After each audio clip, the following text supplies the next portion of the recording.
बिस्मिल्लाहिर्रहमानिर्रहीम। अस्सलाम वालेकुम। मैं हूं अंसर और आप देख रहे हैं मेरा यूट्यूब चैनल अरब जम्मू न्यूज़। सऊदी अरब की ताज़ा तरीन खबर लेके आपकी खिदमत में हाजिर हुआ हूं। माह सयाम की तैयारियों के ज़मन में गिलाफ़ काबा की मुरम्मत का काम मुकम्मल। हरमीन शरीफीन इंतज़ामिया ने गिलाफ़ काबा की मुरम्मत का काम मुकम्मल कर लिया है। सबक वेबसाइट के मुताबिक गिलाफ़ काबा की मुरम्मत रमज़ान मुबारक के इस्तकबाल की तैयारियों के ज़मन में की गई है।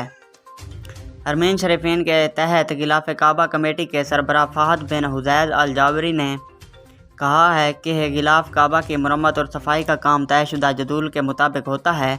उन्होंने कहा है कि हमारे माहिरीन रोज़ाना की बुनियाद पर गिलाफ़ काबा का मुआयना करते हैं। ये काम ऐसे माहिरीन के ज़रिए किया जाता है जिनमें से बाज़ का 26 साल का तजर्बा है। उन्होंने कहा है कि हालिया मुरम्मत के काम में गिलाफ़ काबा का जायज़ा लिया गया।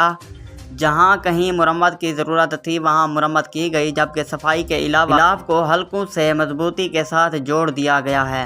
गिलाफ़ काबा की सफाई और मुरम्मत तयशुदा ज़वाबित के तहत की जाती है, जिसके लिए कमेटी ने कुछ पैमाने मुख्तस कर रखे हैं। अगर आज की वीडियो अच्छी लगे तो मेरी वीडियो को लाइक कर दें। चैनल पर नए हैं तो चैनल को सब्सक्राइब करना ना भूलें। बहुत शुक्रिया।